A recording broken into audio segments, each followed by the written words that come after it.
11 సీట్లతోటి మీకు ప్రతిపక్ష హోదా ఇవ్వబడదు. కనీసం జనసేన కంటే కూడా ఒక సీట్ ఎక్కువ వచ్చినా కానీ వాళ్ళకి ప్రతిపక్ష హోదా దక్కేది. మాకు లేని ప్రోటోకాల్ మేము అడగం. ఇది అడిగితే వచ్చేది కాదు, అది ప్రజలు ఇస్తేనే వస్తుంది. 175 సీట్లు కేవలం 11 సీట్లు ఇచ్చారు వాళ్ళకి.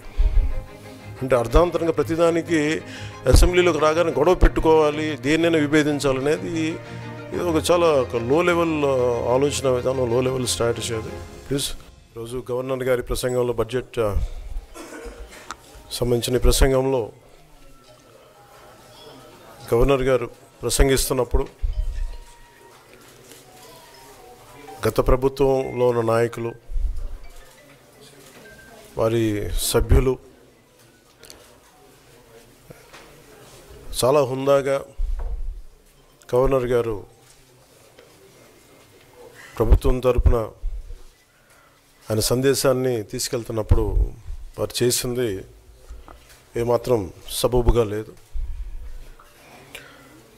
గవర్నర్ గారు గత నెల రోజులుగా ఆయన ఆరోగ్య పరిస్థితి బాగా లేకపోయినా కానీ, కంటిన్యూస్గా తీవ్ర జ్వరంతో బాధపడుతున్నప్పటికీ కూడా ఆయన ప్రత్యేకించి వచ్చి ఆయన ఈ రోజుని చాలా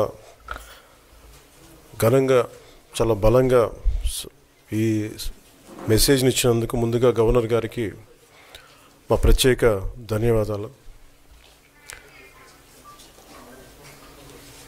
గవర్నర్ గారి ప్రసంగంలో వైసీపీ అగ్రనాయకత్వం కానీ, సీనియర్ నాయకులు కానీ, వారి ఎమ్మెల్సీ సభ్యులు కానీ గవర్నర్ గారి ప్రసంగం పత్రులు చించేయడం కానీ, లేదంటే వారు ప్రత్యేకించి డిమాండ్ మాకు ప్రతిపక్ష హోదా ఇవ్వాలి అనేది చాలా బలంగా మాట్లాడుతూ వచ్చారు. అడిగితే వచ్చేది కాదు, అది ప్రజలు ఇస్తేనే వస్తుంది. బేసిక్గా ఒకటి హయ్యెస్ట్ మెజారిటీ ఎవరికి ఉంది వాళ్ళు ప్రభుత్వం ఫామ్ చేస్తారు. వాళ్ళకంటే నెక్స్ట్ స్టేజ్ ఎవరికి ఉంటే వాళ్ళకి ప్రతిపక్ష హోదా ఇస్తారు. అంతేగాని గతంలో మేము ప్రభుత్వాన్ని పరిపాలించాం కాబట్టి మా ప్రతిపక్ష హోదా ఎవరికి ఇవ్వరు. కనీసం జనసేన కంటే కూడా ఒక సీట్ ఎక్కువ వచ్చినా కానీ వాళ్ళకి ప్రతిపక్ష హోదా దక్కేది. ఈ రోజున ప్రభుత్వంలో second largest party Janasena. So దాన్ని ప్రజల దృష్టికి తీసుకొద్దాం. వైసీపీ నాయకులు వాళ్ళు చేస్తుంది ఏంటంటే మాకు ప్రతిపక్ష హోదా ఇస్తే తప్ప మేము అసెంబ్లీలో అడుగు పెట్టాం, లేదంటే ప్రసంగాలను అడ్డుకుంటాం అని. ఇది సరైన మెసేజ్ బయటికి వెళ్దాం. ఇది సరైన విధానం కూడా కాదు.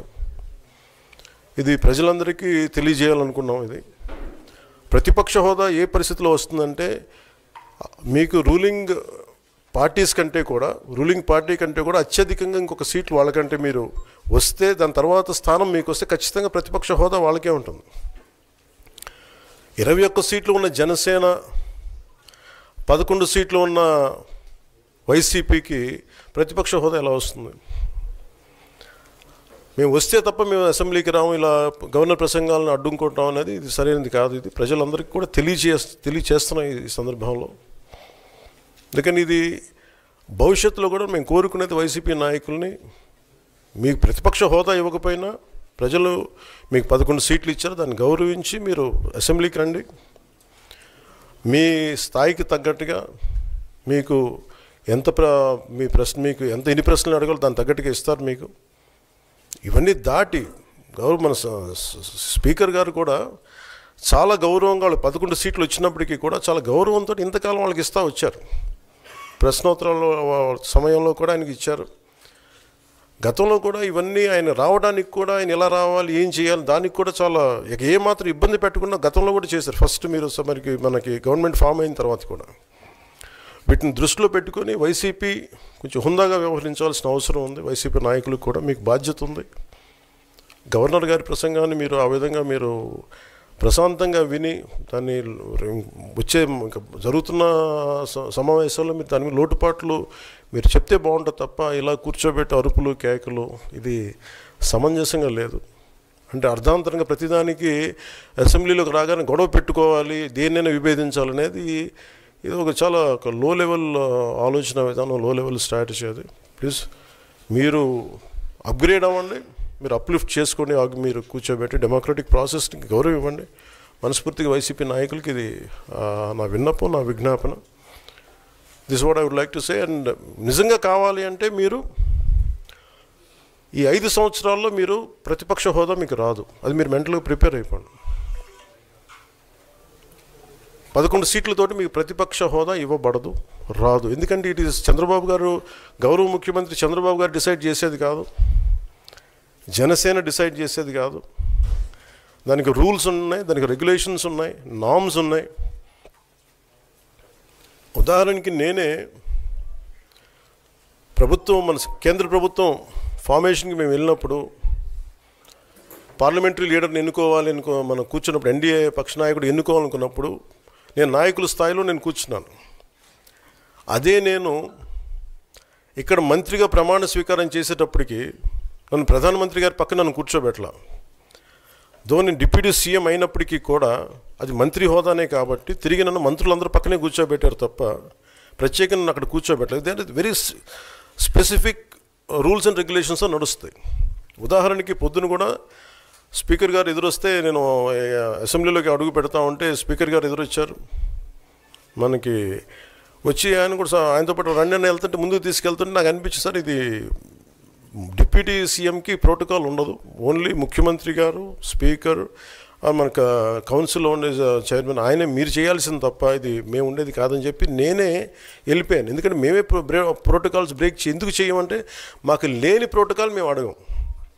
అలాగే వైసీపీ నాయకత్వం కూడా గుర్తించాల్సింది, ఇది మీకు హోదా ఇవ్వబడదు. ఇది చంద్రబాబు గారు ఆప్ చేస్తేనే కాదు, ఇది ఎవరు ఆప్ చేసింది కాదు, మీకు ప్రజలు మీకు ఇవ్వలేదు. మీకు అది మీరు దృష్టిలో పెట్టుకొని మీరు ప్రవర్తించాల్సింది మనస్ఫూర్తిగా నేను వారిని కోరుకున్నాను. అంతేగాని వారిని ఎక్కడ అవమానం పరచాలని కానీ వారిని తగ్గించాలని కానీ లేదు. 175 సీట్లు కేవలం 11 సీట్లు ఇచ్చారు వాళ్ళకి. ఆ దృష్టిలో పెట్టుకొని ప్రవర్తించవలసిందిగా మనస్ఫూర్తిగా వారికి కోరుకుంటూ మీకు తెలియజేసుకున్నాను. Thank you.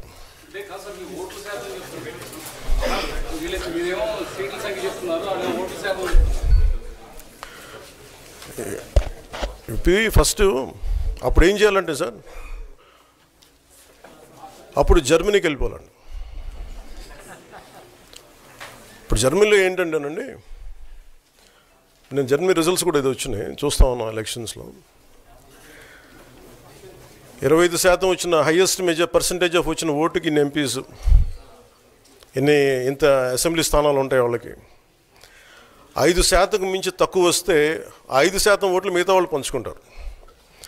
మనకు అలాంటి బెనిఫిట్ మనకు లేదు కాబట్టి మన రాజ్యాంగంలో లేదు. వాళ్ళు మంకు పట్టు పడితే they are free to go to Germany. Thank you.